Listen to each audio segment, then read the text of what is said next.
àwa ni aláfẹ́ wa, àwa ni aláfẹ́ o, ó ṣe wá lóore pàtàkì ju kèfèrí lọ. Allahu ṣe wá lóore pàtàkì ju kèfèrí lọ.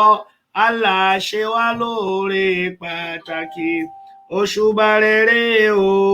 Àwa mọ Ọlọ́hun lọ́kan, àwa ò mọ Ọlọ́hun mẹ́ta lọ́kan. Àwa ni aláfẹ́ wa, àwa ni aláfẹ́ o, ó ṣe wá lóore pàtàkì ju kèfèrí lọ. Jésù mọ Ọlọ́hun lọ́kan, Jésù mọ Ọlọ́hun mẹ́ta lọ́kan. Àwa ni aláfẹ́ wa, àwa ni aláfẹ́ o, ó ṣe wá lóore pàtàkì ju kèfèrí lọ. أعوذ بالله السميع العليم من الشيطان الرجيم. بسم الله الرحمن الرحيم. وبه نستعين والصلاة والسلام على سيدنا محمد وعلى آله وصحبه ومن والاه. الحمد لله بنعمته تتمه الصالحات. الحمد لله الذي لم يلد ولم يولد ولم يكن له كفوا أحد.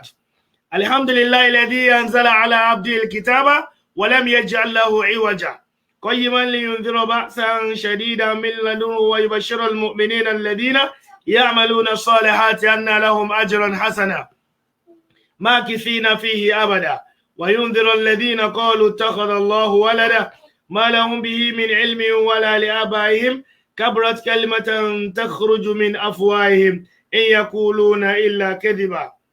adúpẹ́ fún Ọlọ́run ọba lẹ́ẹ̀kan sí, atọrọ ìkẹ́ àti ìgẹ̀ fún ànábì wa Muhammad sallallahu alaihi wasallam, ànábì tí Ọlọ́run ọba fi ṣe òpin àwọn ànábì tó ṣe wípé lẹ́yìn ànábì mi ò ní dé mọ́, ànábì tó ṣe wípé Ọlọ́run fún ní the final book and the last testament, ànábì tó ṣe wípé tó wá dijọ́ gbẹ̀ndẹ̀ alikiyama òun ni ó ṣìpẹ̀ fáwọn èèyàn. Ìkẹ́ Ọlọ́run àti ọlá Ọlọ́run kí ó mọ bá nẹ́bì náà àti àwọn ará ilé rẹ̀ àti àwọn sọ̀hábà rẹ̀ àti gbogbo àwọn tí a rìn ní erípa òjíṣẹ́ Ọlọ́run bá náà títí dijọ́ kan, yawma la yanfa'u malun wala banun illa man ata Allaha bi qalbin salim. Yawma la yanfa'u malun wala banun, ọjọ́ tó ṣe wípé gbogbo ń tá a bá ní ò ní wúlò, ọmọ tá a bá bí ò ní wúlò, ìmọ̀ wa ò ní wúlò, làákàyè wa ò ní wúlò, dúkìá wa ò ní wúlò, personality wa ò ní wúlò, gbogbo tó wù ká ní ìkankan ò ní wúlò ń bẹ. Illa man ata Allaha bi qalbin salim, àyàfi ẹni tí Ọlọ́run bá ṣe ní ọkàn àlàáfíà, àfẹni tí Ọlọ́run bá ṣe ní mùsùlùmí. Àwa bẹ̀ Ọlọ́run àìní má ṣe Islam mọ́, Ọlọ́run má fi ṣàdánwò fún wa o. Gbogbo tí ó dé wá bá wa tá fi wá sọ pé Islam kì í ṣọ̀nà mọ́, àbí táwa sọ pé òkè kan láti lọ máa wá gbómi olókè ìṣòro àwa ò ní bá wọn débẹ̀, olókè ìṣòro olómi ìṣòro àwa ò ní bá wọn débẹ̀, olómi ìṣòro. Mo kí gbogbo wa ní kíkí tí ọlá, kíkí tí ọlá, kíkí tó ṣe wípé kò sásìkò tí ó bá mú, òun náà ní gbólóhùn assalamu alaikum wa rahmatullahi wa barakatuh. Adúpẹ́ fún Ọlọ́run ọba. Àwọn bàbá ńlẹ̀ Yorùbá bá ti máa ń sọ ní ọ̀pọ̀lọpọ̀ ọgbà, wọ́n ní adúpẹ́ fún Olúwa ọba tọ́pẹ́yẹ tó káwà kẹ́rù ẹ̀ tó mọ̀nà kó má ṣì wá lọ́nà láéláé. Adúpẹ́ fún Olúwa ọba tọ́pẹ́yẹ tó káwà kẹ́rù ẹ̀ tó mọ̀nà kó má ṣì wá lọ́nà láéláé. Abẹ́lọ́run bàbá àlékí ọlọ́mọ ṣì wá lọ́nà, ọlọ́mọ ṣì wá lọ́nà, ọlọ́mọ ṣì wá lọ́nà, wala hawla wala quwwata illa billah. Àmọ́ kí ọ̀gá wa Ọlábọ̀dé Jimá, wa alaikum salam wa rahmatullahi wa barakatuh, ahlan sheikh. Mo kí ọ̀gá mi àgbà, the CEO Best Tab and Suit ní Ìkẹjà lọ́hùn, Sheikh Ọlálẹ́mí Ismail Abiodun Abdulgani, Ọlọ́run kó má ṣàbá dúró tì yín, la hawla wala quwwata illa billah. Mo kí bàbá wa Adébáyọ̀ Sweet, wa alaikum salam wa rahmatullahi wa barakatuh, ahlan sheikh, ẹ káàbọ̀ sáàrin wa. Mo kí màmá wa Faslat Sunshine Àgbékẹ́ láti ìlú Germany lọ́hùn, ìyàwó bàbá wa bàbá wa tí wọ́n jẹ́ tí ó yẹ pé tapá ti tan wọn Òṣogbo yà yín ni wọ́n Ọlọ́run ní yà yín o wa ya Faslat wa alaikum salam wa rahmatullahi wa barakatuh ahlan bikum àti gbogbo yín káàbọ̀ sí orí ètò. Ní ọ̀sẹ̀ tí ó kọjá wá lọ bí àṣà àwọn ará Kotonu a sọ̀rọ̀ nípa ìdá mẹ́wàá tọmọdé tàgbà ẹ̀san dá mẹ́wàá yìí èyí lohun tó Olúwa pa láṣẹ sàndá mẹ́wàá rẹ̀ má ṣe já Ọlọ́run lólè o rántí Málákì orí 3 ẹsẹ̀ 9 dé 11 òróǹro kínkínní tí ń bẹ nínú ẹran tó bá ti fọ́ mẹ́ran ò á bà gbogbo rẹ̀ jẹ́ òróǹro ní ìdá mẹ́wàá rẹ̀ má ṣe pa mọ́ra ìdá mẹ́wàá nílẹ̀kùn òun ni kí o sàndá mẹ́wàá rẹ̀ o kọ́nà rẹ̀ lè là kedere. So a ṣàlàyé gbogbo tí Bíbélì sọ nípa rẹ̀ ní ọ̀sẹ̀ tí ó kọjá lọ ṣùgbọ́n nínú tí a fílẹ̀ láìsọ lọ́sẹ̀ tó kọjá òun náà ni ọ̀rọ̀ nípa kèfèrí kufar the unbelievers. Who are the unbelievers? Fọwọ́ kan torí pé àsìkò tó ti lọ lónìí náà nǹkan méjìlá ní fún wa. Nǹkan àkọ́kọ́ òun náà ni ọ̀rọ̀ nípa àwọn kufar yẹn àwọn kèfèrí ọ̀rọ̀ wọn lákọ̀ọ́kọ́ sọ lẹ́nìí kó tó wá di pé a bọ́ sí ẹlẹ́ẹ̀kejì pé kí la ní ìdátí mọ̀ nípa ilé ayé. Alákọ̀ọ́kọ́ tí a bá ń sọ̀rọ̀ nípa àwọn kèfèrí wọ́n pín sí méjì. Tí wọ́n bá sọ pé kèfèrí wọ́n pín sí méjì. Àwọn kèfèrí kan wà tó jẹ́ pé aláìmoore ni wọ́n moore Ọlọ́run ìdí tí wọ́n fi jẹ́ kèfèrí nìyẹn. Àwọn kèfèrí kan wà tó jẹ́ pé ọ̀ṣẹbọ ni wọ́n. Mo kí bàbá wa Ọláyọ̀dé Ọlápàdé wa alaikum salam wa rahmatullahi wa barakatuh alan sheikh. Tó jẹ́ pé gẹ́gẹ́ bí fàpẹẹrẹ gbogbo ṣíríkù òun ni kúfùrù gbogbo ṣíríkù pàápàá òun ni kúfùrù àmọ́ kì í ṣe gbogbo kúfùrù ni ṣíríkù. Mo rò pé ó yé wa bẹ́ẹ̀ gbogbo ṣíríkù pàápàá òun ni kúfùrù àmọ́ kì í ṣe gbogbo kúfùrù òun ni ṣíríkù. Fàpẹẹrẹ Ọlọ́run ní a'udhu billahi minash shaitonir rajim wala tubadhiri tabdhira ní Quran chapter 17 wala tubadhiri tabdhira innal mubadhirina kanu ikhwana shayatin wa kana shaytanu lirabbihi kafura. Ọlọ́run ní wala tubadhiri tabdhira ẹ má máa nánà àpà. Àyà kan wà ní Al-Qur'an Ọlọ́run ẹ má máa la ọwọ́ yín tán ẹ má sì máa dì so ní ìwọ̀ntúnwọ̀nsì ni wala tubadhiri tabdhira ẹ má máa nánà àpà. Ànábì wa Muhammad sallallahu alaihi wasallam Ànábì ní man badhara afqara Allah ẹni tí bá ti nánà àpà irúfẹ́ ẹni bẹ́ẹ̀ yóò padà tòṣì kẹ́yìn ayé ni. Wala tubadhiri tabdhira ẹ má máa nánà àpà innal mubadhirina kanu ikhwana shayatin torí pé gbogbo ẹni tí bá ti nánà àpà láyé ọmọ ìyá èṣù ni.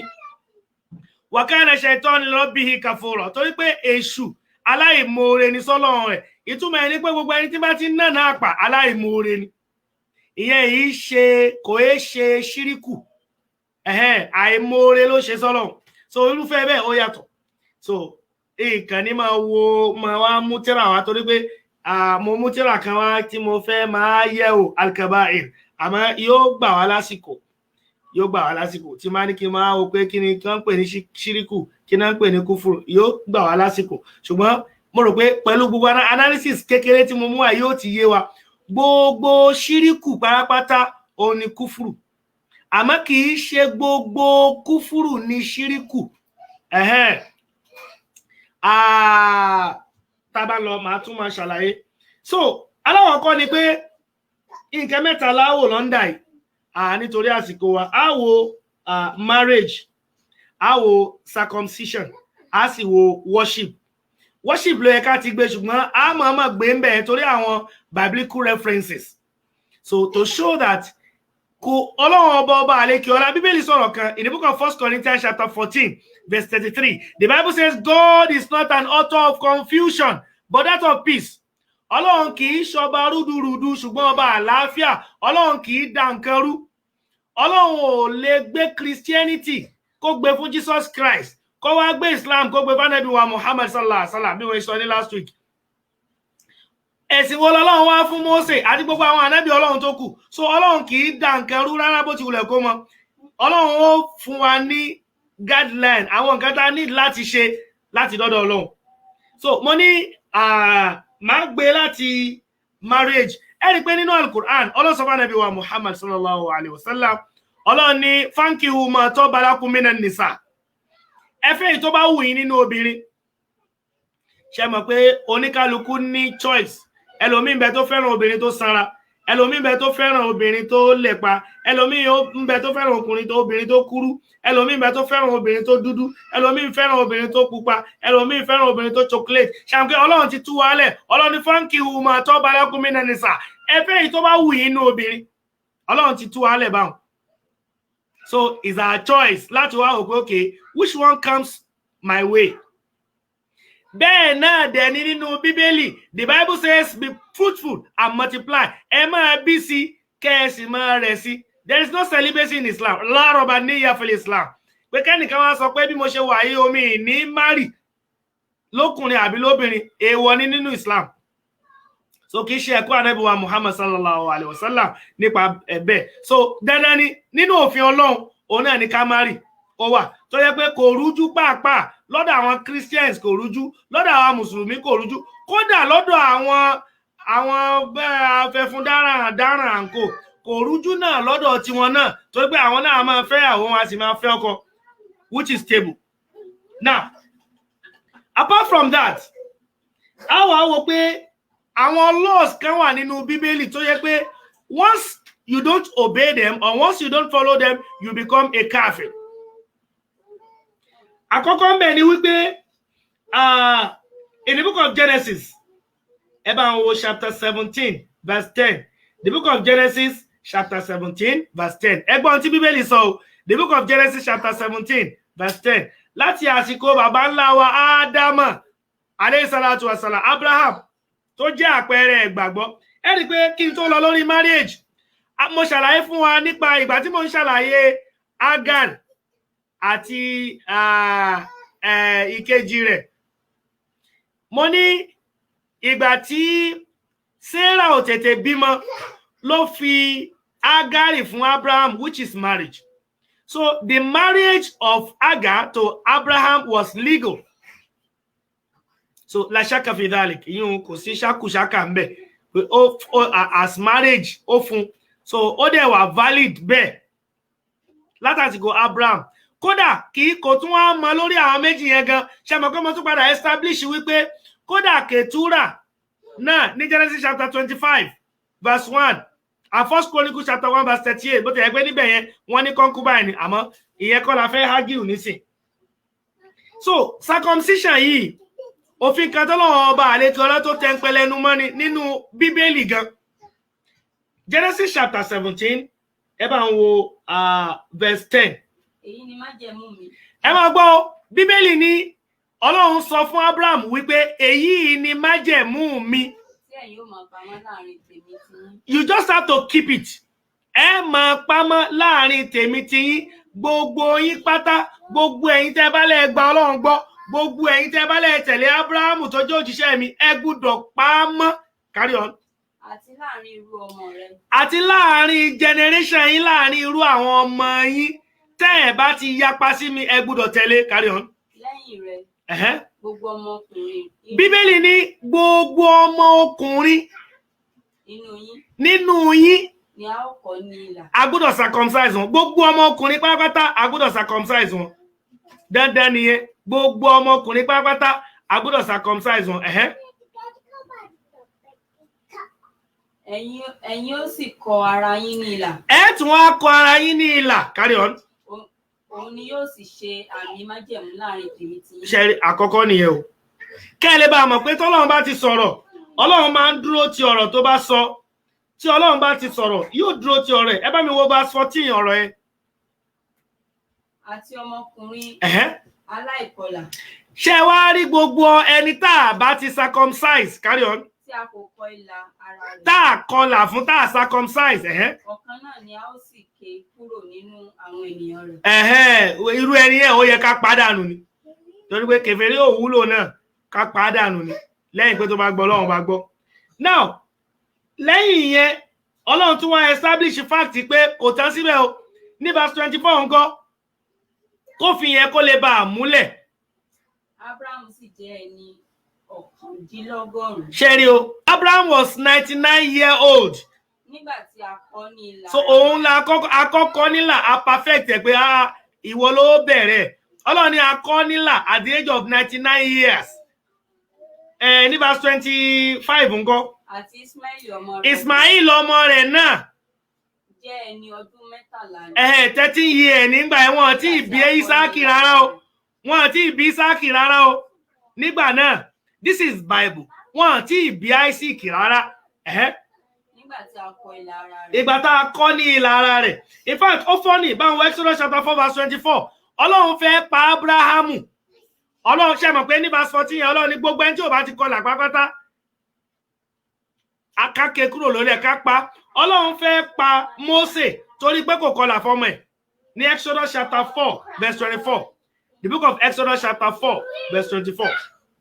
Ó sì ṣe ní ọ̀nà nínú ilé èrò. Bíbélì ni ó sì ṣe nínú ọ̀nà nílé èrò. Carry on. Ní Olúwa pàdé rẹ̀. Olúwa pàdé Mósè lọ́nà. Ó sì ń wá ọ̀nà láti pa. Ọlọ́run wá fẹ́ pa Mósè. Ọlọ́run fẹ́ pa Mósè torí pé kí ni o kò kọlà fún. Nígbà náà ni Sípárà. Nígbà ìyàwó ẹ̀ wá notice pé ó mọ̀ pé ó ti lu òfin. Ó ti lu òfin ni o. Òfin tó lù ló fà o. Ló ṣe fẹ́ fi kú ṣèfàjẹ́ yìí o. Nígbà náà ni Sípárà mú òkúta mímú. Ó wá mú òkúta kan, ìyàwó rẹ̀ wá mú òkúta tó sharp.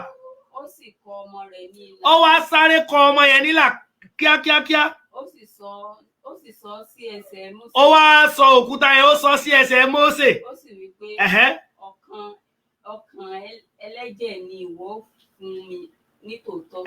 Sórí àti ṣe o, tètè yá fi yún sọ fọ́lọ́run pé tó ní àṣẹ àti ṣe o. Ọlọ́run fẹ́ pa odidi òjíṣẹ́ rẹ̀ torí pé kò carry out ẹ̀. Kò carry out òfin tó fi sílẹ̀. Bẹ́ẹ̀ ni ó jọ̀wọ́ rẹ̀ lọ́wọ́lọ́wọ́ náà. Nígbà náà ni Sípárà wípé. Aláwọ̀kọ́ ni wípé òfin yìí it's very important. Mi ìfẹ́ mẹ́nulé púpọ̀. Kákọ ọmọ nílà. Kódà ní Matthew 19:16. The book of Matthew chapter 19 verse 16. Scenario kan ṣẹlẹ̀ ń bẹ̀. In Matthew chapter 19 verse 16 and Luke 18:18, wọ́n ní ẹnìkan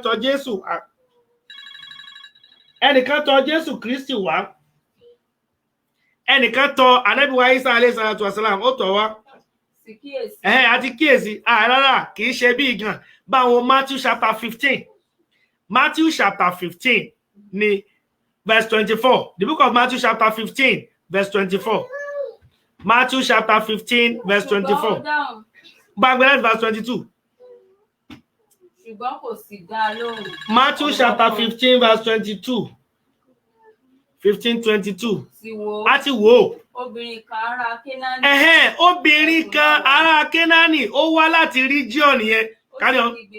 Ó wá ń kígbe pé Olúwa. Ìrẹ ọmọ Dáfídì o, ìrẹ Jésù o, ṣàánú mi dákun. Ọmọbìnrin mi ni ẹ̀mí èṣù, ọmọbìnrin mi ni ẹ̀mí èṣù ń dá lóró gidigidi. Ṣùgbọ́n kò sì dá lóhùn. Jésù ò wá dá lóhùn rárá o. Jésù ò dá lóhùn ọ̀rọ̀ kan. Àwọn ọmọ ẹ̀yìn Jésù ló wá pé master, what is really going on? Tell her what is happening. Wọ́n wá bẹ̀ Jésù. Wọ́n wá ní ó dá tó ràn án lọ́wọ́. Ràn án lọ kúrò. Lé kúrò lẹ́yìn wa. Torí pé ó ń kígbe tọ̀ wá lẹ́yìn, carry on. Ó wá dáhùn wípé Jésù wá ń sọ fún obìnrin yẹn wípé a kò rán mi. Allahu Akbar. Bí kò ṣe sí àwọn àgùntàn ilẹ̀ Ísírẹ́lì tí ó nù. Àwọn àgùntàn Ísírẹ́lì ni wọ́n rán mi sí o. Nígbà náà ni ó wá. Obìnrin yẹn tún wá ó bẹ̀. Ó sì ó tẹríba fún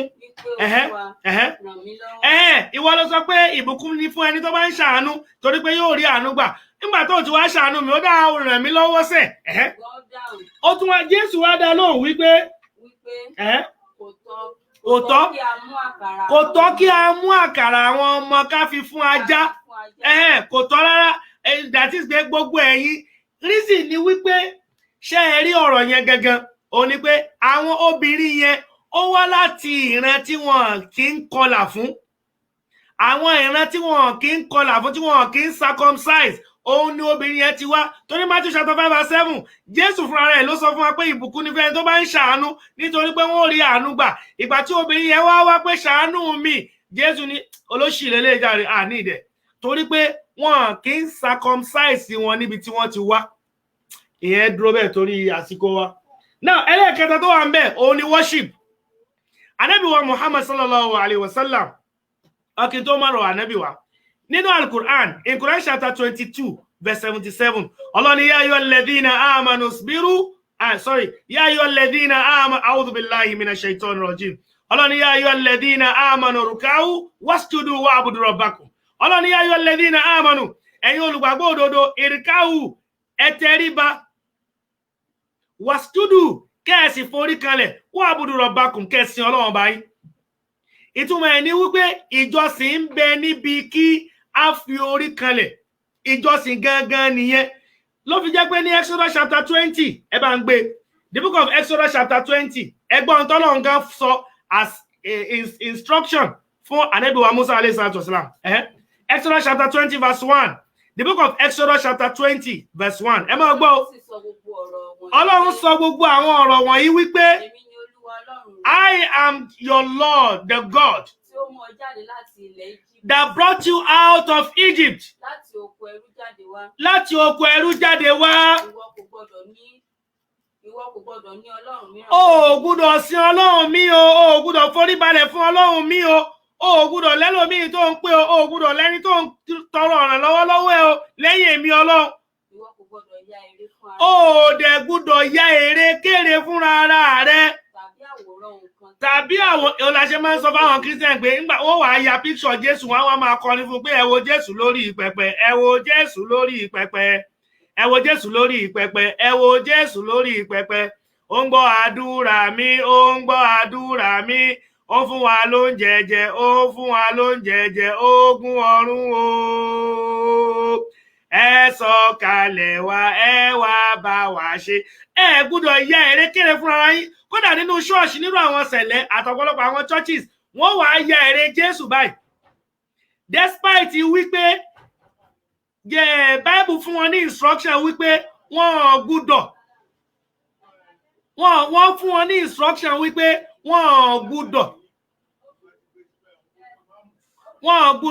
fún wọn ní instruction wípé wọ́n gbọ́dọ̀ sin Ọlọ́run bá mi wọ́n gbọ́dọ̀ ya erékéré fúnra ara wọn why ṣe bí Bíbélì ni wọ́n ń kà don't they go through the Bible don't they read the Bible now tí mùsùlùmí bá wá ń yọ àwọn eléyìí fún wọn wọ́n máa sọ pé kí lẹ̀yin mọ̀ nínú Bíbélì yóò wá dàbẹ̀ ni pé àwọn understand the scripture better than the Muslims. Tàbí tí nǹkan tí ń bẹ nísàlẹ̀ ilẹ̀. Tàbí tí ń bẹ nísàlẹ̀ ilẹ̀. Tàbí tí nǹkan tí ń bẹ nínú omi. Àbí èyí tí ń bẹ nínú omi nísàlẹ̀ ilẹ̀.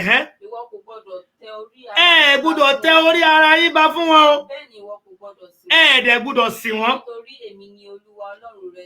Ẹ wá wò ó sí nígbà tí Christian wá sọ pé Jésù la máa sìn o òun la máa sìnkú ọ̀pọ̀ ènìyàn ló wí pé ta lọ Ọlọ́run àwa Jésù dá wa lọ́lá òun la máa sìn.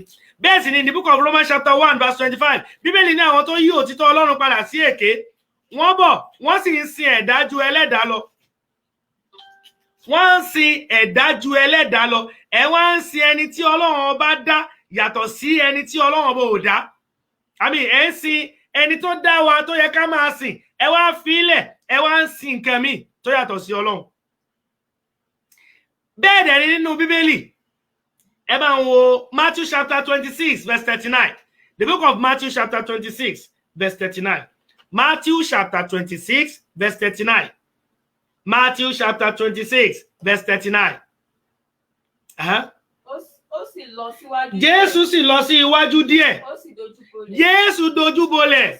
Allahu Akbar. Ẹ wo nǹkan. Jésù sì dojúbolẹ̀. Ó sì ń gbàdúrà wípé bàbá mi tí o bá lè ṣe. Ẹ wo bí Jésù ṣe ń bẹ Ọlọ́run with respective tongue. Ẹ wo bó ṣe ń bẹ Ọlọ́run tó yàtọ̀ sí èṣù tẹ́ o, àbùkù kan Sátánì èṣù tẹ́ o, gbàgbàgbà màgbà Sátánì létí. Àbí ẹlòmíràn sọ pé ọmọ aláṣẹ ni èmi, gbogbo tí bá sọ fún Olúwa ó gbọ́dọ̀ máa ṣe ní orí máa skábàbàṣì, orí mo ṣe ń torí mo lọ́mọ sọ̀tọ̀rọ̀ báyà ṣírí wọ́wọ́wọ́wọ́ ṣe rà yóò bẹ̀rẹ̀ sí fèdè fọ̀. Ibì kan tí ẹ wá in the book of Matthew chapter 4 verse 8 to 10 táfi wá dúró mẹ́ táfi kọjá sí second segment. Matthew chapter 4 verse 8 to 10. Mo kí ìyá wa Faiza Akamu wa alaikum salam wa rahmatullahi wa barakatuh. Ẹ káàbọ̀ sórí ètò. Bíbélì ní èṣù gbé Jésù lọ sí orí òkè gíga ẹ̀wẹ̀. Ó wá fi gbogbo ilẹ̀ àti ọba ayé ó fi hàn Jésù. Ó wá wí fún Jésù wípé all of these I am ready to give them to you. Tó o bá lè wólẹ̀, tó o sì forí balẹ̀ fún mi. Ìgbà náà ni Jésù wá wí fún wípé ìrẹ́ èṣù a'udhu billahi minash shaitonir rajim. Ẹni pé Ọlọ́run ti fún wa náà ní instruction nínú Quran pé wa imma yanzaghannaka minash shaiton, that's good.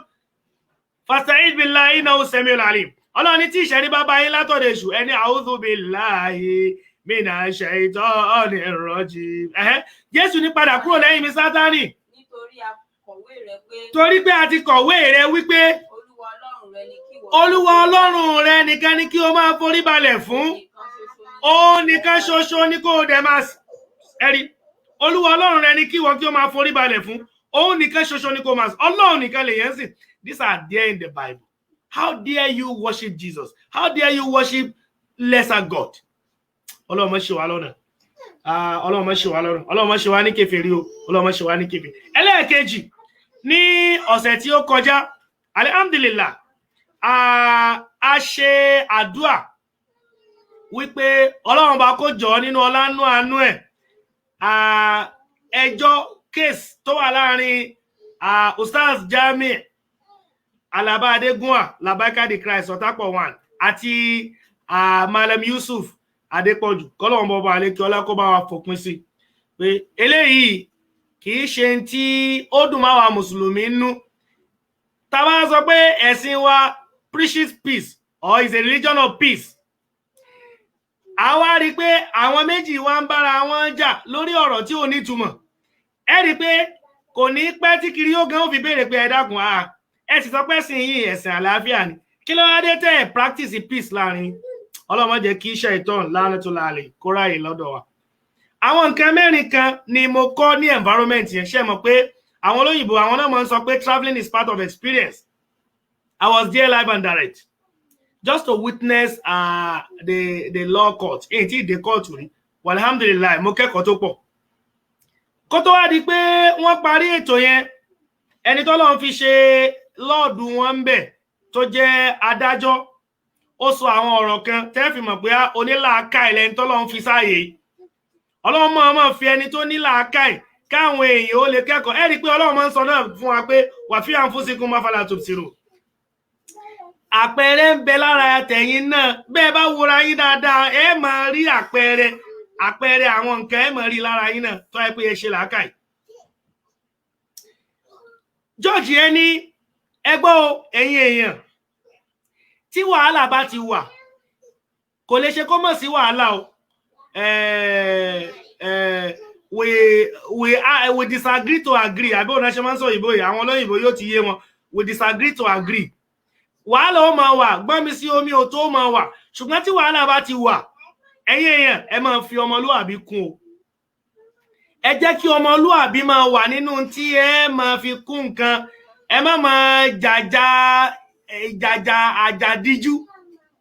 Torí pé ọ̀tá lónìí ó lè padà wá jọ̀rẹ́ lọ́la o.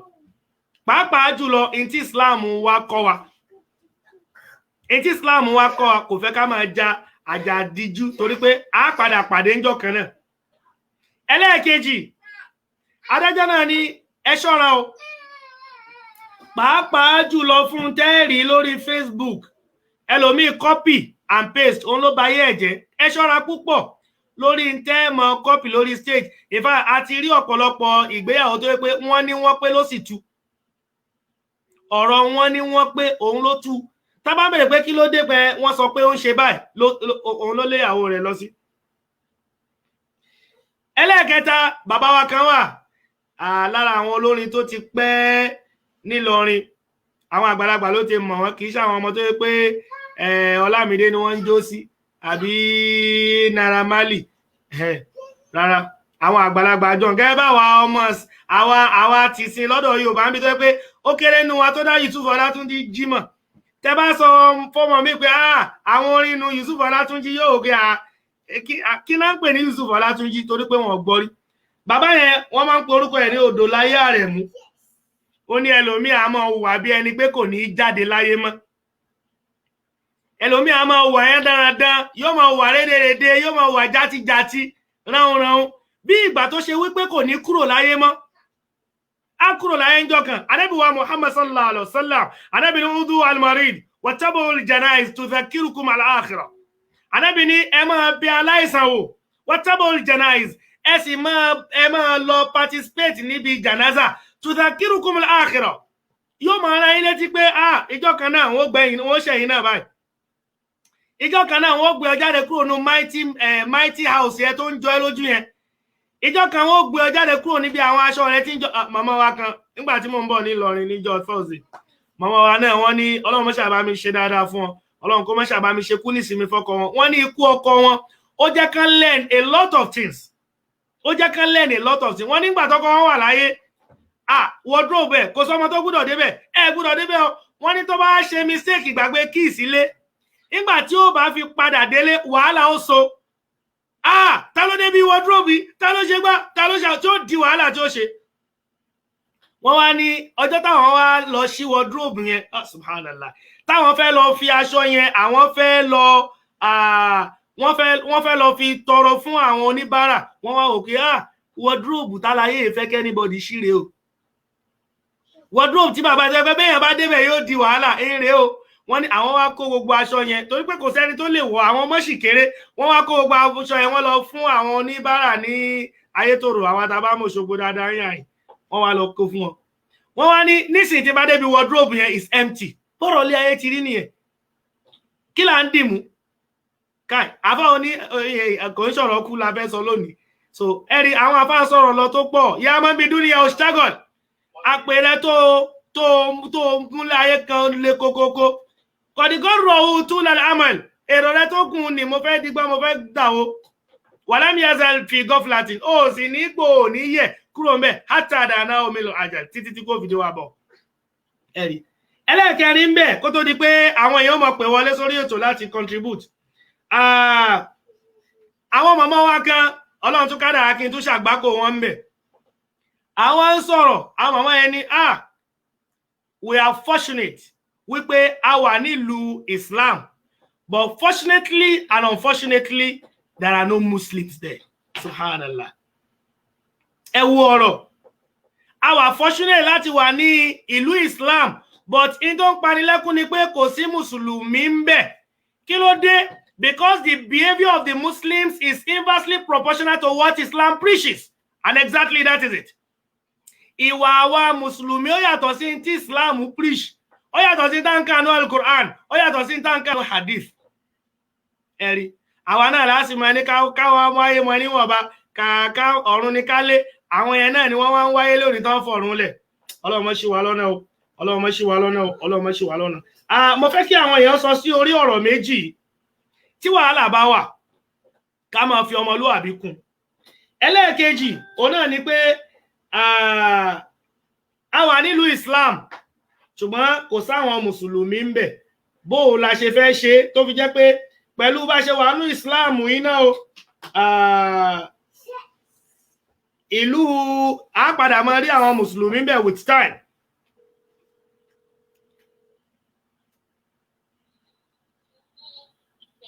Assalamu alaikum warahmatullahi wabarakatuh náà ẹ bá sọ̀rọ̀ sókè dáadáa o a wà lórí ètò lọ́wọ́ a dẹ̀ ń sọ̀rọ̀ nípa tí tẹ́ bá ń tẹ́tí sí wa níta mú bọ̀ láti Ìlọrin gẹ́gẹ́ bí tí wọ́n fi ṣe wáàsí fún wa a sì rí pé àwọn èèyàn lè benefit náà láti ibẹ̀. Ọ̀gá wa àgbà adájọ́ yẹn wọ́n ní tí wàhálà bá wà kí a máa fi ọmọlúàbí kún. Ẹ dákun kí ni tí tẹ́ fẹ́ fi contribute sí ìfọmọlúàbí kún tí wàhálà bá wà.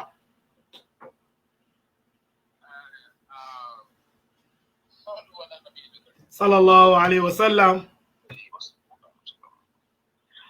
Ṣé ní àkọ́kọ́ bẹ́ẹ̀ tó gbogbo àwọn ẹ̀ tó wà lórí ìgbàgbọ́ wa. Wọ́n ní wọ́n kí gbogbo àwọn táwọn lórí ètò. Ìtàbí gbọ́ wa yóò ní ìdí. Àmín, àwọn létí wa ò ní di o kí mọ ọ̀rọ̀ wá sí.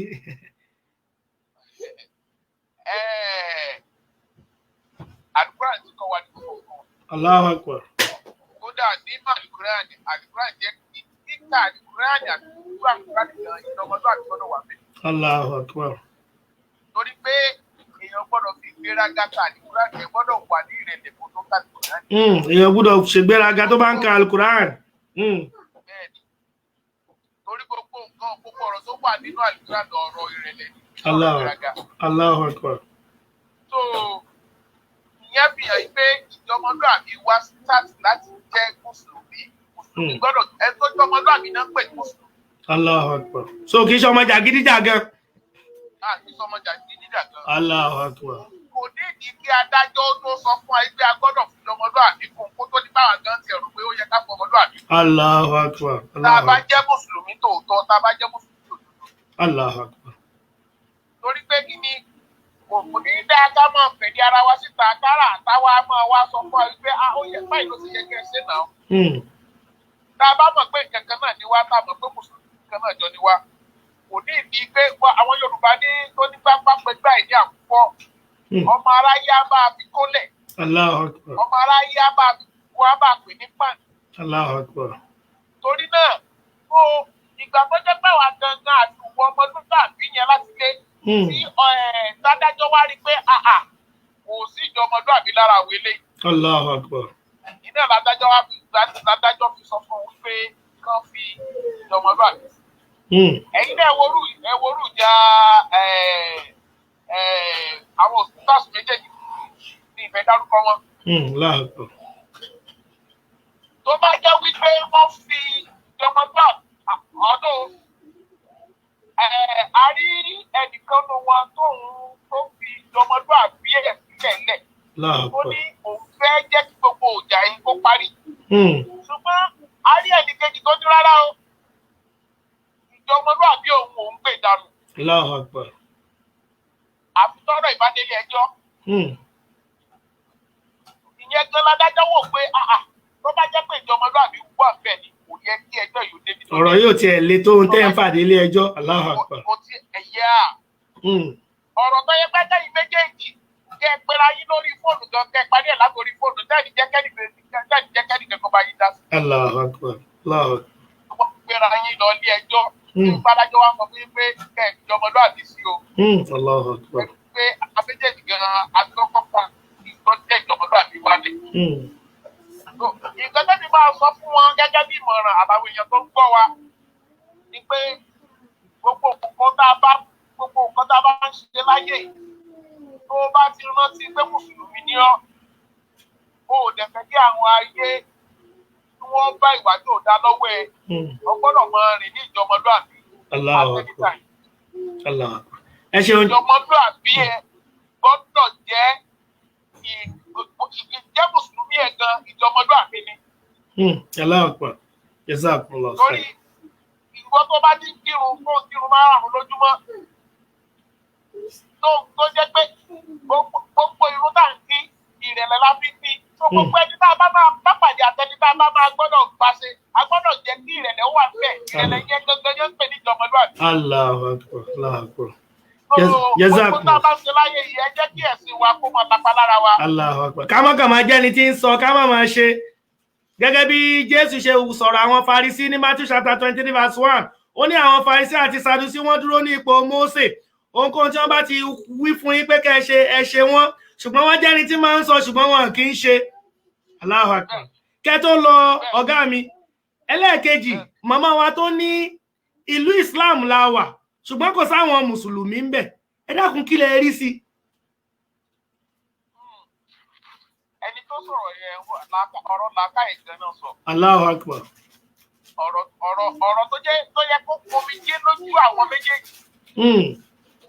ọ̀rọ̀ tó yẹ kó pomijé lójú àwa èèyàn tó sọ lójú wa. Allahu Akbar. torí pé báwo la ṣe máa wà nínú mùsùlùmí tí ìjẹ́ mùsùlùmí náà wà ní lápá lára wa. tán ní ìlú mùsùlùmí láwà ṣùgbọ́n kò sí mùsùlùmí ń bẹ̀. kí wàá la gbé dání kí wàá la ṣẹ̀ṣẹ̀ kí wàá la pera wa ní mùsùlùmí. Allahu Akbar. ìjẹ́ mùsùlùmí yóò wá sí lára wa. ẹ wá wo bó ṣe rí. ẹnu la fi ń jẹ́ mùsùlùmí. ẹnu la fi ń jẹ́ mùsùlùmí not by practice. Allahu Akbar. ẹ ṣeun Alhaji jazakumullahu khairan ọlọ́ba asan ẹlẹ́sàn rẹ̀ láàkà ìtẹ̀yìn náà ò ní dàrú ọlọ́lá haúlá wàlá quwwata illa billah jazakumullahu khairan adúpẹ́. ọ̀rọ̀ oníyebíye lẹ ti gbọ́ yẹn láti ẹnu ọmọ ìyá wa tí wọ́n bá wa sọ̀rọ̀ kọ́lọ́run bá ọba alékiọlá kó mọ́ ṣàì jẹ́ kí a rí wọn pẹ́. ẹ jẹ́ kí a tún gba ìpè látọ̀dọ̀ ìkan nínú àwọn ọmọ ìyá wa náà tí wọ́n ó bá wa dá sí ètò.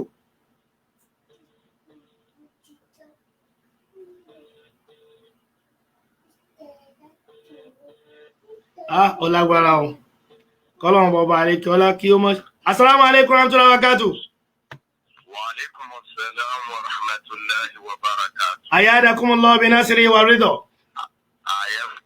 Ọ̀gá wa ọ̀rọ̀ tí à ń gbé yẹ̀wò tí ẹ bá ń bá wa bọ̀ látàárọ̀ à ń ṣe summary tí ẹ̀kọ́ tá a kọ́ ní kóòtù ìgbẹ̀yìn àwọn príṣà méjèèjì a wò pé ó yẹ kí àwọn èèyàn ó benefit ń bẹ̀ torí pé ọ̀rọ̀ ńláńlá ni.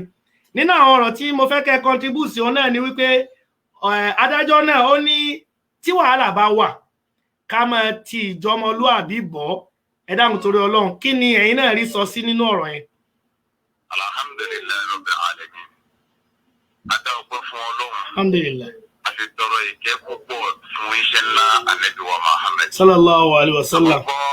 Mo dá ọpẹ́ púpọ̀ fún adájọ́ náà. Ọlọ́run ní dalẹ́ àtọ́nà ẹ̀rọ. Àmín àlà àmín. Àwọn méjèèjì tọrọ náà wá ṣẹlẹ̀ ní àtàrà wọn ilé wọn ò ní dàrú. Àmín àlà àmín. Àkọ́kọ́ ọ̀rọ̀ Ọlọ́run ní ba'da a'udhu billahi minash shaitanir rajim bismillahir rahmanir rahim.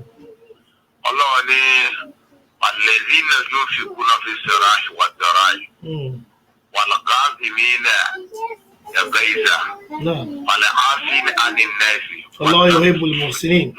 Allahu akbar. Ọlọ́run ní kí mú láti ibi tó lọ́ọ́ ti sọ wípé wal-kadhibina al-ghayza inú mi. wal-'afina 'anil nas. Kómìndé tó lè ṣẹlẹ̀ láàrin wa ẹ̀dá bá ń gbé mi ní tó máa ní agbára púpọ̀ ni. Allahu akbar. Ẹlẹ́ẹ̀kejì wal-'afina 'anil nas. Kéèyàn sì máa ṣe àmójúkúrò fọ́rọ̀ ẹ̀dá. Allahu akbar. Kó má jẹ gbogbo tó bá ṣẹ̀ wá gbogbo tó bá ṣẹlẹ̀ lásọpá agbọ́dọ̀ lọ gbogbo mọ́ agbọ́dọ̀ yẹjú ẹ̀. Kó bá jù mí lọ lé ní ìwọ kọ́ ló jù mí lọ lọ́la. Allahu akbar. Àwọn kan jù wá lọ lánàá àwọn jẹ́ àwọn kan lẹ́lẹ́ni àwọn kan náà padà jù wá lọ lọ́tùnla. Allahu akbar. Ọlọ́run wá ní gbogbo ẹni tó bá lè máa ṣe léyìí wallahu yuhibbul muhsinin. Allahu Èmi akbar. ọlọ́mọ máa nífẹ̀ẹ́ sí gbogbo àwọn èèyàn tí bá ń ṣe dáadáa. Allahu akbar. Ọlọ́run tó sọ ń sàlẹ̀ ń bí ń dà mí ọlọ́run ní al-mu'min akhul muslim fàdú bayna akhawaykum. Allahu akbar. Mùsùlùmí sí mùsùlùmí ọmọ ìyá ni wà fàdú bayna akhawaykum. Ẹ ṣe dáadáa láàrin ara yín. Kómi tó lè ṣẹlẹ̀ ẹ ṣe dáadáa ẹ fojú dáadáa wò ẹ fọ̀rọ̀ dáadáa wò. Ilé yìí náà ni ó máa jẹ́ káwọn tí ó mọ Ọlọ́run wọ́n padà mọ Ọlọ́run lágbára Allahu wa. akbar. Jazakumullah. Radiyallahu anhu. Sayyidina Ali. Radiyallahu wọ́n ní anhu. ikhwanu hadha zaman yẹwà sọsọ lọmọ yóò kí. Àwọn ọmọ ìyá bá nígbà wọn máa ń tọ pínpínpínpínpín ní.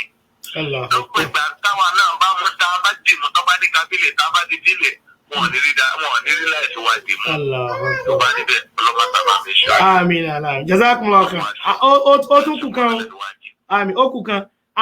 Ìkan náà àwọn màmá wa tó wà mẹ́ mi kàn fẹ́ ká treat gbogbo tó wà mẹ́ ṣùgbọ́n méjì yẹn ó ṣe pàtàkì. Màmá náà ní is quite we are fortunate a wà ní a wà ní ìlú mùsùlùmí àmì a wà ní ìlú Islam ṣùgbọ́n kò sí mùsùlùmí ń bẹ̀. Ẹ dákun kí lẹ rí gbọ́yé sí àti kí ni ìmọ̀ràn yín fáwọn èèyàn lórí ẹ̀.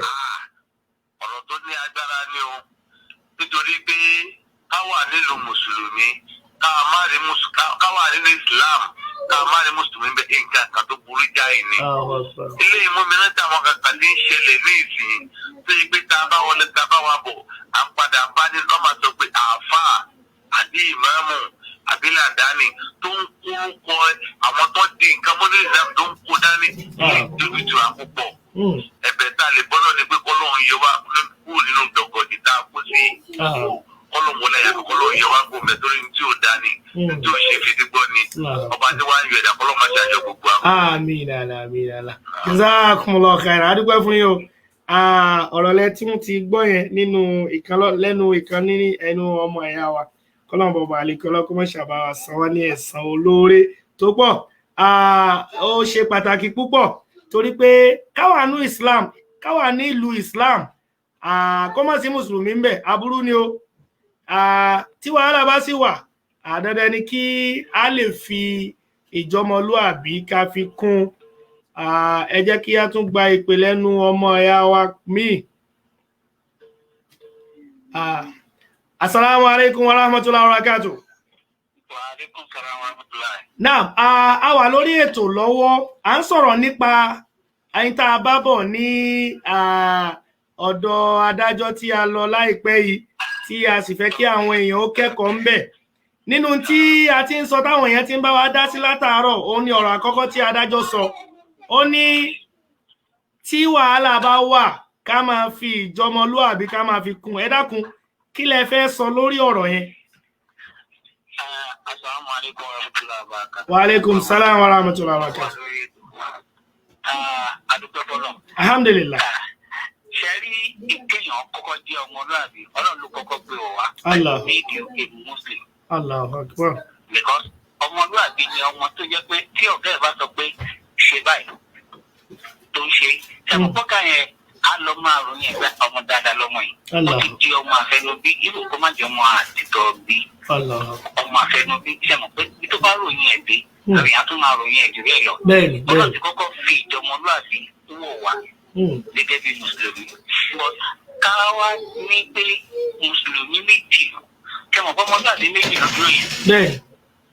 Ká máa bá wà ọmọlúàbí gẹ́gẹ́ bí ọ̀rọ̀ màmá tẹ sọ pé a wà nílùú Islam. Kò wá sí mùsùlùmí bẹ́ẹ̀. Allahu Akbar. Ṣé mọ̀ pé ọ̀rọ̀ méjèèjì yẹn we call it interwoven word ọ̀rọ̀ tó wọnú ara wọn ni. Allahu Akbar. Ọmọlúàbí àti mùsùlùmí. Ṣé ẹ ti rí pé ọ̀rọ̀ méjèèjì yẹn wọnú ara wọn? Bẹ́ẹ̀ni. Ẹ̀ńtà pé lọ́mọlúàbí ó gbọ́dọ̀ jẹ́ mùsùlùmí. Allahu Akbar. Torí ìgbà tọ́lọ̀ máa ròyìn ànábì sọ̀rọ̀sán. Ṣé àwọn pé kò fowó ròyìn ẹ̀dá? Bẹ́ẹ̀ni. Kò fi po ròyìn ẹ̀. Allahu Akbar. Kò fi gbéraga ròyìn ẹ̀. Allahu Akbar. Nítorí ròyìn ẹ̀ ni pé you are the best character. Ìwà lọ́lọ́run fi ròyìn ànẹ́bì. Allahu Akbar. Iṣẹ́ ti rí pé ìjọmọlúàbí ló jẹ́ kí ìwà ẹ̀ hàn. Allahu Akbar. Ṣé rí kọ́kàn tó dùn ní pé nígbà tí a bá ní ọmọlúàbí ó wà ń lu ìwà tán fi bí tí ìwà wù ọmọlábí. Allahu Akbar. Mo torí àsìkò ni mo ṣe ń kó méjèèjì wọnú ara wọn ìwọ́n kó wọnú ara wọn ni. Ìtawọ́ gbogbo ọ̀dọ́ máa ń pè ní ọ̀dà orí ìgbà má bínú. Láwò kéwú àgbọ̀dọ̀ máa yájú sẹ́yìn àbá wa. Rárá o. Allahu Akbar.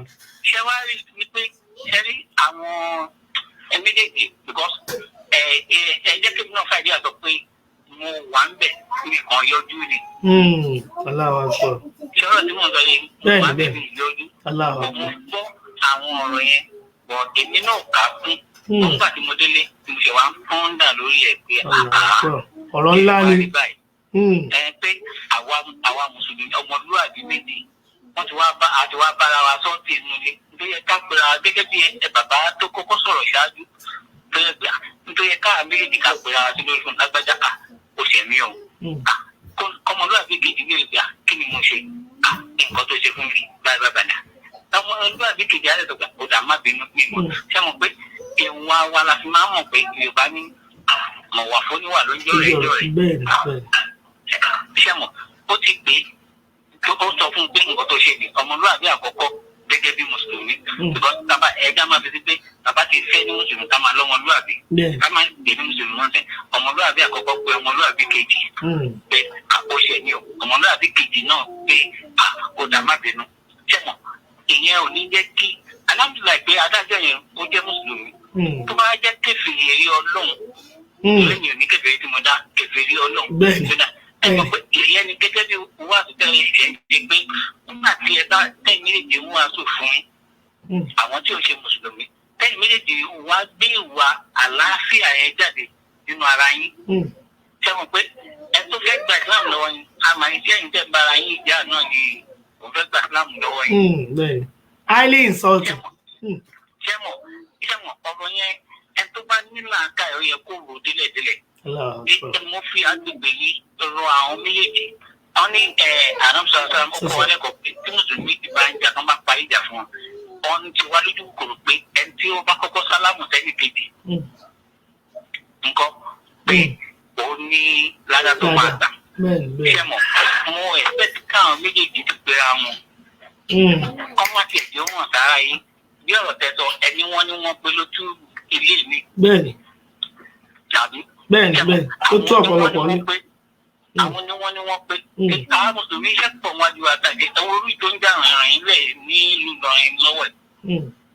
Ọ̀pọ̀lọpọ̀ opinion ni àwọn èèyàn ti sọ nígbà tí àmú àṣà ta kìbọ̀ ní ẹ̀sìn tá a fẹ́ fi ga ìdílé rú. Wọ́n dẹ̀ ní ẹni tí ògùn ẹbí bá já látọwọ́ ẹ̀. ọ̀ràn ńlá ni.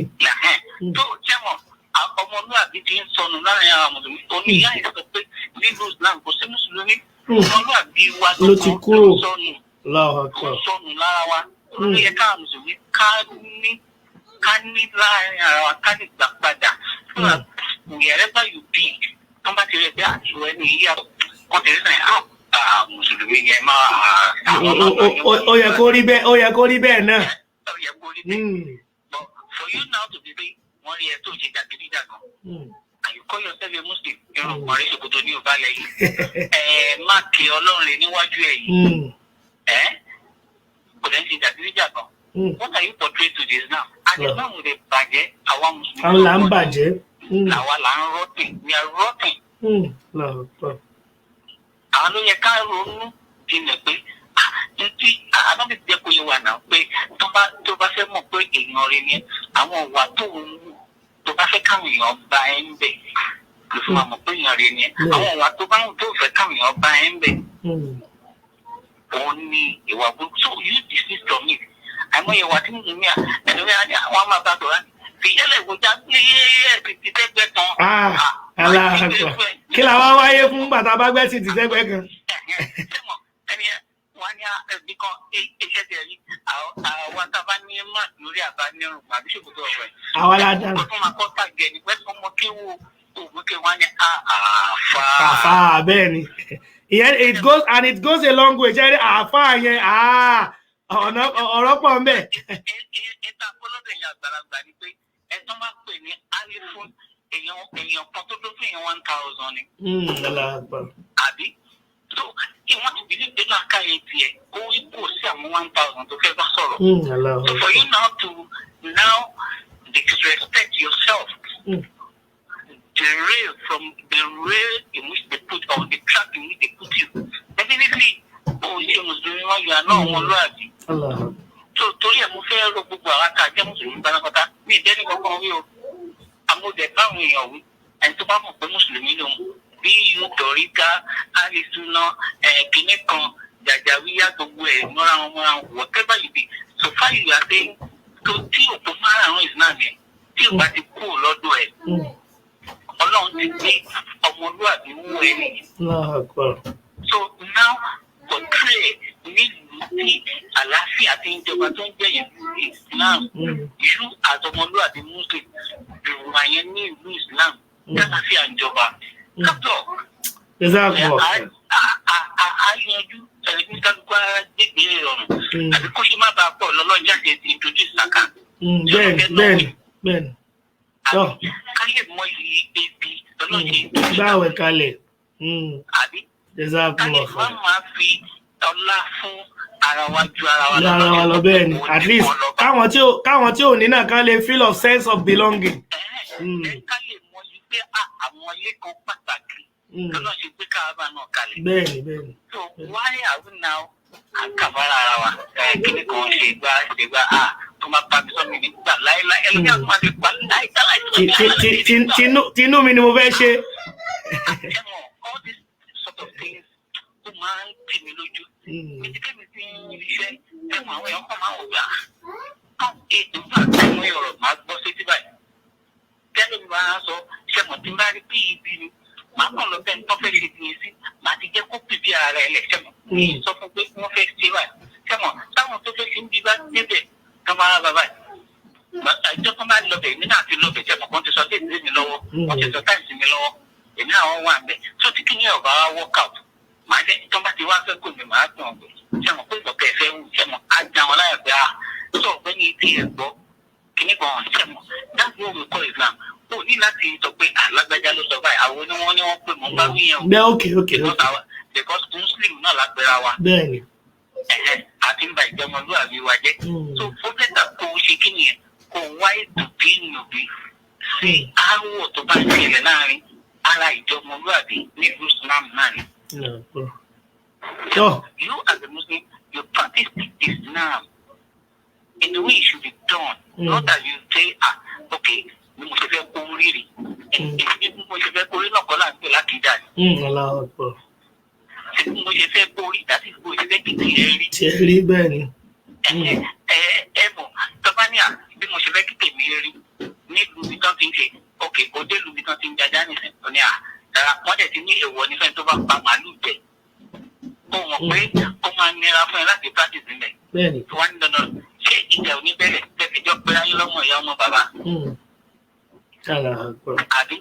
Jazakumullah khair. Kí ẹ̀ṣẹ̀ mọ̀ ọlọ́run aṣọ àánú fún wa wà láì dára ìmọ̀mí ara. Ṣẹ́rí adájọ́ àti màmá tó sọ̀rọ̀ àwọn méjèèjì ọ̀rọ̀ kan ni wọ́n kọ́ ọ̀rọ̀ méjì tó wà lẹ́gbẹ̀ẹ́ àgbẹ̀yẹ̀dẹ̀ ọmọ ìyá. Wọ́n pín lọ́tọ̀ọ̀tọ̀. Ọ̀pọ̀lọpọ̀ ni wọ́n lò láti fi kẹ́yìn gbọ́ káwa mùsùlùmí tó kù káàkiri mẹ́rin àgbáńlá yìí ká lè gbọ́. Ni wọ́n sì sọ sí yín lọ́wọ́ bẹ́ẹ̀ ìwádìí mú wa sórí ètò. Tó mo jẹ́ kí gbogbo àwọn mùsùlùmí ọ̀rọ̀ gbogbo ọ̀nà yóò tábàmọ̀ ká fi lè ṣàtúnṣe. Islam fi máa padà wá jọba torí ẹ̀jẹ̀ náà ti rú láyé rí náà. Láti fi padà rú láyé ìṣòwò muslim can change. Allahu Akbar. Jazakumullah khairan. Ẹ ṣé mo dúpẹ́ Ọlọ́run bá san ilé san olóore jà lákàáyé ò ní dàrú Jazakumullah khairan jẹ́sà. Ọ̀rọ̀ olówó iyebíye náà nìyẹn. Ọlọ́run bàbá àlékọ́lá kó jọ kó má ṣàbá san àfáwà náà kó má ṣàbá san wọ́n lẹ́san olóore. Tó ká máa fi ìjọmọlúàbí ká máa fi kún tá a bá ń ṣe. Ó ṣe pàtàkì púpọ̀. Ó ṣe pàtàkì tí wàhálà bá ti wà ká máa fi. Assalamu alaikum warahmatullahi wabarakatuh. Ọmọ ìyá mi alápọ̀nlé ọ̀rọ̀ tí à ń sọ lọ́wọ́ tẹ́ bá wa lórí ẹ̀ òun náà ni sọmrí ń tá a mú bọ̀ láti Ìlọrin tá a sì wò pé yóò máa jẹ́ àǹfààní fáwọn èèyàn. Ọ̀gá wa adájọ́ ó ní tí wàhálà bá ti wà ká máa fi ọmọlúàbí ká máa fi kún pé kò dispute pé kò ní sí wàhálà ṣùgbọ́n pàápàá jùlọ láàrin àwọn mùsùlùmí tí wàhálà bá ti wà kẹ́ ẹ máa fi ọmọlúàbí kẹ́ ẹ máa fi kún. Ẹlẹ́ẹ̀kejì màmá wa kan wọ́n ní we are so fortunate pé a wà ní ilẹ̀ ìlú mùsùlùmí ṣùgbọ́n kò sí a wà ní ilẹ̀ Islam ṣùgbọ́n kò sí mùsùlùmí ń bẹ̀. Kí lẹ bá rí sáwọn nǹkan méjì? Alhamdulillah. Sallallahu alayhi wa sallam.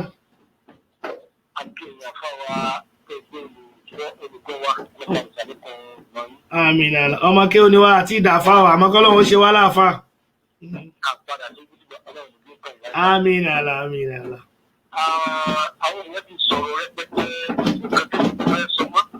Gbogbo àwọn bàbá wa tó ti sọ̀rọ̀ síwájú. Ọlọ́mọdé làákà ni wọ́n ní láíláí. Àmín àlá, àmín àlá. Bẹ́ẹ̀ ni lórí ọ̀rọ̀ tí adájọ́ sọ yẹn. Ọ̀rọ̀ tó yẹ kó jọ́rọ̀ àrùjẹ́ ni fún yẹn. Allahu Akbar. Torí nígbà àwọn àfáà tó yẹ kó ti wá àti fún adájọ́ kánilẹ́ máa kẹ́kọ̀ọ́ látọ̀dọ̀ wọn. Wọ́n ẹ̀ pàdánù èyí tí wọ́n padà wá ń ti wá àti fún àwọn àfáà yìí. Kúlà ṣe ń kọ tagayà nǹkan ti yí padà.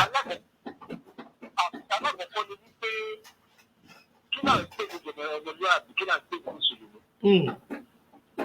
Èsì ní òrùpẹ̀jẹ̀ kan wà tí méjì ní kan nínú ìṣẹ̀lẹ̀ àbí ìlú kan tí ó yẹ kó fi ń pè ní ìtàgé ìjọba lẹ́yìn. Sálà. Ìwà tí ẹ tó bá ń pè ní ọ̀rọ̀ tọ́lọ́wọ́ bá kò sí nǹkan náà tó lè jẹ́ nǹkan tó lè ẹ̀káńtà tó lè jẹ́ nǹkan tó fẹ́ yà ní pé ó kọ́ mà bọ̀ lẹ́nu iṣẹ́ dáhùn tó kìí ọ̀rọ̀ tọ́lọ́ tí ò sì lè dáná sí. Nígbà tá a bá ti ní tọ́jú tọ́lọ́ pé àlejò àti ilé tá a bá ń ṣe mo ti bá ní lẹ́yìn tá a ní jẹra wà á kàn kọlu ara. Nígbà tá a máa kọlu ara ẹ̀ á lágbájá ẹ̀mọ̀ ìyá mi láti lẹ́sìn ìdílé sí kúrò yìí torí tọ́lọ́ torí tàbí kí ló wá kù. Táwa ní gbẹgbẹ àní gbọ́ àní gbà. Àwọn tá a tó ọlọ́run tó tẹ̀lé pé àtúrò láàbò àtúrò ẹ̀sùn wàhùn náà nínú nípò ẹ̀ tí wọ́n tẹ̀lé pẹ̀lú àwọn ìpẹ̀kẹ̀ láwọn alábẹ́rẹ́. Àwọn tá a tó wọ́n wọ́n gẹ́gẹ́ bí alábẹ́rẹ́ wá pé bàbá kí òkú pa tó jẹ́ ṣe náà kú díẹ̀ káàtó ẹ̀jẹ̀ alágbájá ìdàgbẹ̀dì ẹ̀jẹ̀ pẹ́sìlẹ̀ àtọ́nípẹ́sìlẹ̀ àtọ́nípẹ́sìlẹ̀. Ẹ̀jẹ̀ wá ní wá àtàwọn ìfáwọn rẹ̀. Tó ní pé àìsàn wa ń lọ sí ọ̀dọ̀ ọmọ ń lọ. Àìsàn wa ní pé àfihàn táwọn ẹgbẹ́ bó bá wa dá sí kábíyèsí kí ni kábíyèsí tó ká tó lè dá. Sọ̀rọ̀ bá a di sọ ọmọdé àbí wa a di sọ́nù ìgbẹ́ yìí. Ìyẹn mẹ́sẹ̀gì ní adájọ́ yẹn ti jẹ́ pé ilé wa wípé ká máa ṣe gbogbo ká bá ti pẹ̀lú ìjọba ní àbí. Tí ló adájọ́ yẹn ò bá jẹ́ ní sùúrù tó gbọ́ ẹ̀sìn yìí tó gbọ́ Kùránì tó gbọ́ ìjàmbá ní ìgbọ́dọ̀ náà. Nígbà tí máa wọlé pé ìwòsíṣẹ́ náà ẹnìkan wà tí ò dá sí ni wọ́n aláàbí kí wọ́n fúnra ní fọwọ́ ara ní jẹ́ńjà dàbí tẹ̀sẹ̀ ní wọ́n rà ní jẹ́ńjà yẹn. Kí ló dé tí mi ẹ̀yẹ mẹ́ta ló ń bí ọlọ́run ló máa ń sọ ẹni tó rán rẹ̀ ẹni tó lọ́wọ́ bá rán ẹni táwọn èèyàn rán. Ẹni táwọn ọ̀pá bá rán ń fẹ́ lẹ́yìn kan bá fẹ́ sọ pé òun bá àbùkù kan àbọ̀ òun ìwà kan fún àbọ̀ òun ṣe kankan fún òun ló máa gbèjà rẹ̀ á fìjà yẹn lẹ̀ tọ́lọ́wọ́ bá jà ní. وأفوض أمري إلى الله إن الله بصير بالعباد. Àmọ́ ní ọmọ ń fi àyà Kùránì gbé ọ̀rọ̀ ẹlẹ́sẹ̀ ni pé ká fi gbogbo nǹkan sọ́dọ̀ Ọlọ́run inna Allaha basirun bil ibad. Nínú àdísì kan náà Ànábì wa Muhammad sallallahu alaihi wasallam Ànábì sì sọ fún wa pé man hadha musliman ẹnikẹ́ni tó bá gbógun ti mùsùlùmí kan faqad adani irúfẹ́ ẹni bẹ́ẹ̀ ti gbógun ti mi wa man adani ẹnikẹ́ni tó bá gbógun ti mi ó faqad adha Allahu azza wa jalla irúfẹ́ ẹni bẹ́ẹ̀ ó ti gbógun tọ́lọ́run.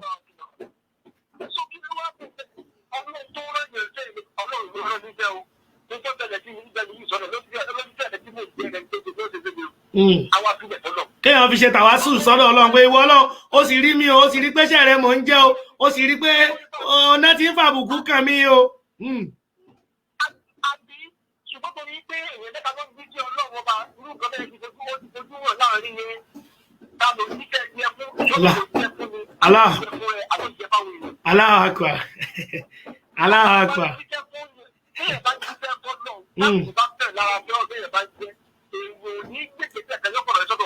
Masha Allah, Masha Allah.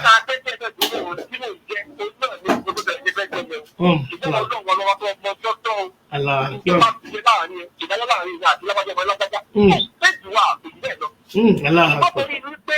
Àwọn tó rán wa ń fẹ́ àtàwọn tá a rán ra wa láti ní pẹ́pẹ́pẹ́pẹ́ àmì gbẹ́gbẹ́ náà kọ́ ló ń gbé ìjà yẹn kọ́ ló ń gbé kọ́ ló ń gbé ìdájọ́ rẹ̀. Àfi ká mú ìdájọ́ wá látọwọ́ ara wa. Allahu Akbar.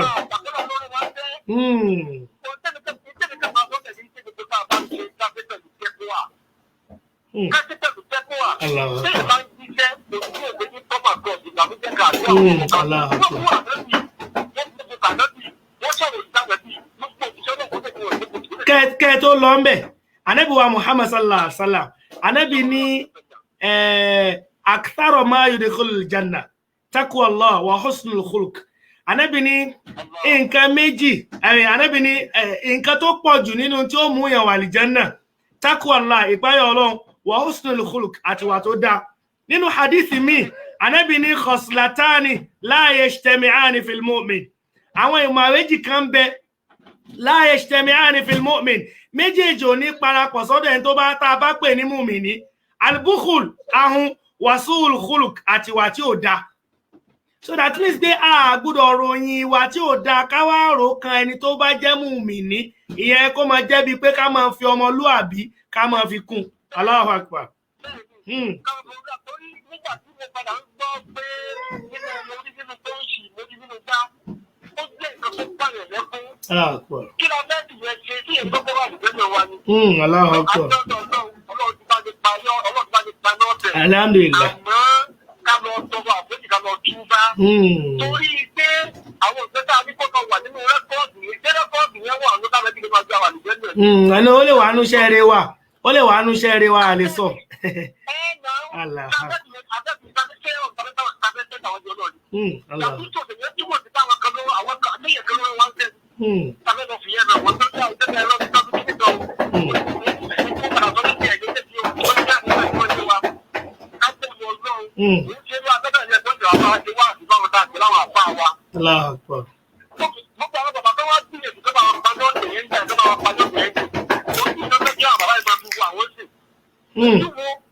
Táti ẹ̀ pè wọ́n tí wọ́n ti ẹ̀ jẹ́ wọn tá pè wọ́n tí wọ́n dáhùn tí wọ́n recognize wọn torí pé ọ̀tọ̀ ni tí wọ́n fẹ́ ṣe láàyè ọ̀rọ̀ tí wọ́n tá ti plan kalẹ̀ wa makaru wa makarallah wallahu khairul makirin. Allahu Akbar.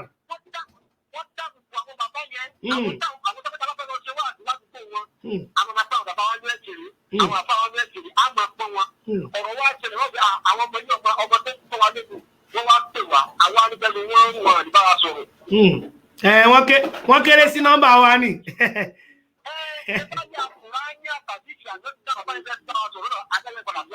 Rárá ó dáa kí wọ́n kán fi ọlọ́ni hafa hukumul jahiliyyati yabghun sófin àtọwọ́dálẹ̀ wá gbójúlé ẹ̀ sì mọ̀ pé tó dáa jù látọ̀dọ̀ Ọlọ́run ló ti wá káfọ̀rọ̀ Ọlọ́run káfàdíìsì kán fi bọ́ wa èyí ló dáa jù àmọ́ a ní rárá o òfin àtọwọ́dá Ọlọ́ni wa man lam yahkum bima anzalallah fa ulaika humul kafirun.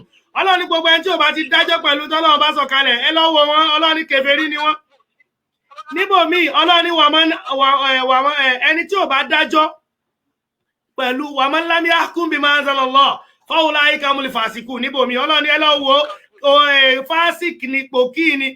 Ọlọ́ni níbòmí Ọlọ́ni fa man lam yahkum bima anzalallah fa ulaika humuz zalimun ẹ lọ́wọ́ wọn alábòsí ni wọ́n ẹni tó bá sọ pé alukur'an hadith kò tó dájọ́ alábòsí ni wọ́n bẹ́ẹ̀ ti sọ àwọn kan rárá wọn wọ́n rán àwọn kan rárá wọn Ọlọ́run pé àwọn kan àwọn èèyàn rán àwọn kan torí pé ẹni tó bá ṣe bẹ́ẹ̀ yóò gbà fọ́lọ́run.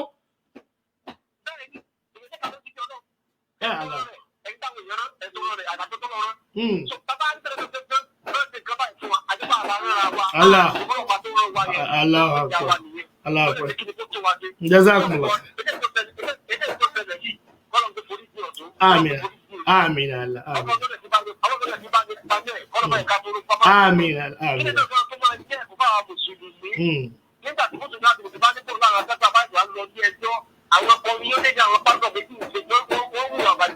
Àbí o. Tọ́lẹ̀ ń kọ́ bá ara wọn ẹ̀ sì ní sọ ẹni kan sọ̀ bàjẹ́ ara wọn láíláí. A fẹ́ fi gba certificate àlìjẹ́nà látàyè ni.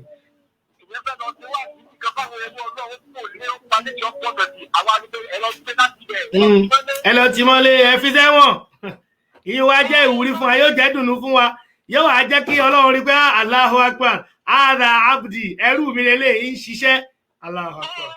Ẹ ṣeun àfà jazakumullah khair ọlọ́wọ́ àmín jazakumullah khair. A kí àfà wa tí Ọlọ́run kó bá san wọ́n lẹ́san ló tá a bá fi wọ́n lẹ̀ kí wọ́n máa sọ̀rọ̀ ọjọ́ ti lọ púpọ̀.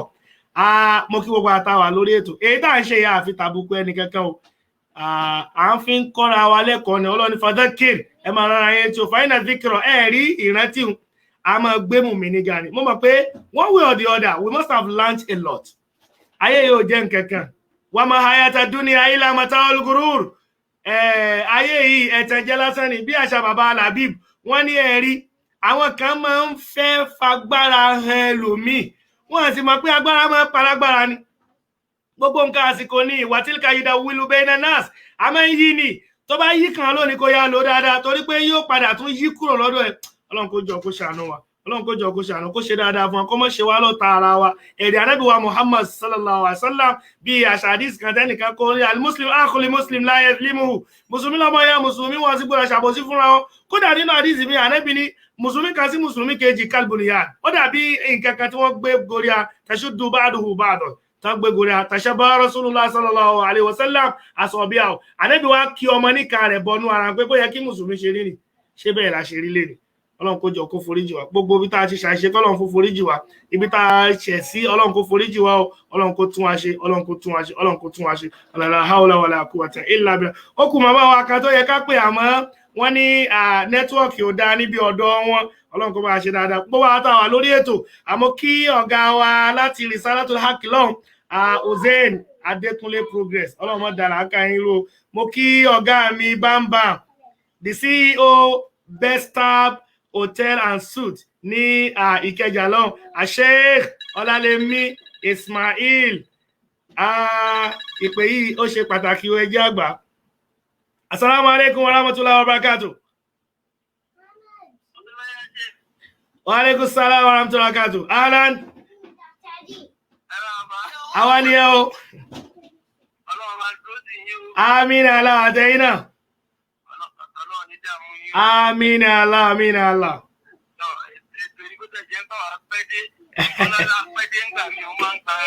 Kẹ́lẹ̀ pẹ́ láyé náà ni. Masha Allah. Àmín Allah. Wallahi lazim. Ayé yìí àwọn èèyàn. Ayé yìí náà láti máa mọ bàjẹ́ àbídọ́dọ̀ Ọlọ́run. Allahu Akbar. Ọlọ́run ọba tó dá wa, ó ti dá wa ná. Àwọn alájáyé lápá mọ́ra wa, àmọ́ wa mọ́ra wa díẹ̀ díẹ̀ títí àdúgbò láyé. Allahu Akbar. Èèyàn pé lójú ẹlòmíì, a sì máa jẹ́ nǹkan míì ní kọ̀rọ̀. Ó sì wá Ọlọ́run tí ó jẹ́ àtàwọ̀ èèyàn. Allahu Akbar. Bẹ́ẹ̀ sì ni bọ́lọ́run bá rán ní kálukú iṣẹ́, kò ní fi wá lẹ̀. Ó lè fọmọ dán wa wò. Ó lè fẹ́ bí dán wa wò. Ó lè fi ìyàwó dán wa wò. Ọ̀rẹ́ tímọ́tímọ́ wa, ó lè dá dán wa láta rẹ̀. Allahu Akbar. Ìjọba ló ti lóko fún gbogbo wa nìyẹn. Ọ̀fà tí yóò fi wá yé pọ̀nú ọ̀dá ń gbé àwọn èèyàn lọ sílé ẹjọ́ báyìí ni pé ká tó gbé lọ lé ẹjọ́ ìgbà tó ń dájọ́ yẹn gan fún pé ọjọ́ báyìí à ń lọ lé ẹjọ́. Ẹni tó jẹ́ ẹni tó pè yàn lọ sílé ẹjọ́ gangan. Kí ló fẹ́ ni ẹjọ́ yóò dìjọ́ náà Allahu Akbar nínú àdánwò Ọlọ́run. Èbé yẹn kọ́lé tó ẹ̀pọ̀ kú rẹ̀ ni wọ́n fi lọ ṣí níjọ́ tó bá fẹ́ ṣí. Allahu Akbar. Ẹ̀gbọ́n tèmi tó jáde láyé ní 2006 tó ń kọ́lé lọ́wọ́ yìí. Allahu Akbar. Lẹ́yìn ẹ̀sìn ẹlòmíì ló parí ẹ̀sẹ̀ yẹn. Allahu Akbar. Kí ló kó tọ́ láti rántí tó bá dájọ́ kóòtù fún yàn? Tó wá tọ́lọ̀ wá gbẹ̀mí èkó tó rájọ́ ẹni. Allahu Jẹ́ Akbar. kò ní jẹ́ pàtẹ́jọ́ ogún fún Lùsàárì. Allahu Akbar. Èmi jẹ́ sọ ọ̀gá èèyàn mẹ́ta lọ́dẹ̀ fún èmi lọ́dẹ̀ fún yàn wájú tèmi débi ó fèsì. Ẹni kìíní ìyá àti bàbá tó bí mi. Ẹni kejì làbá tó ń kọ́ mi jẹ́ wà ní gbogbo àbá tó máa ń ṣe wà sí pàápàá jùlọ comparators. Ẹni kìíta lẹ́nàbùwà Muhammad. Sallallahu alaihi wasallam. Abẹ́gbọ́. Bẹ́ẹ̀ni bẹ́ẹ̀ni. Lọ́kẹ́ wá fún mi, mo fẹ́ máa kó padà. Kí ni jẹ́ mo mọ̀ bí àdéhùn lọ́wọ́ fi ẹ̀jẹ̀ lẹ́yìn? Allahu Akbar. Àwọn tí lọ́wọ́ pé àdéhùn tí ó jù gbàgbọ́ ọ̀rọ̀ náà, ọlọ́run má gbé bára. Amina. Amina. Àtúntò ti kàn wá ẹni tí ó jù gbàgbọ́ ọ̀rọ̀ náà, àtúnfèlè. Allahu Akbar. Àtúnwà fèlè. Allahu Akbar. Ẹ wo, kọ́ tí a tún gbogbo ajé. Amina ala ẹ ṣeun. Jazakumullahu khair. Ọlọ́run tún gbogbo ajé. Amina. Amina ala. Ọlọ́run wá ti fún wa. Amina ala. Ọlọ́run ṣàforíjì fún wa. Amina ala. Ọlọ́run fún àwọn ọ̀gá lẹ́mìí. Ọlọ́run gbọ̀rọ̀ náà lẹ́mìí. Amina ala. Gbogbo ẹyọ ní kápárí ti bọ̀rọ̀ parí tọ̀wọ́ bá látà wò wájú. Ọlọ́run ní gbé wa ṣe. Amina Allah. Ìdààmú wa. Amina Ní ala. alókọ́ tí sùn ọlọ́run ti gbọ́ wa. Amina Allah.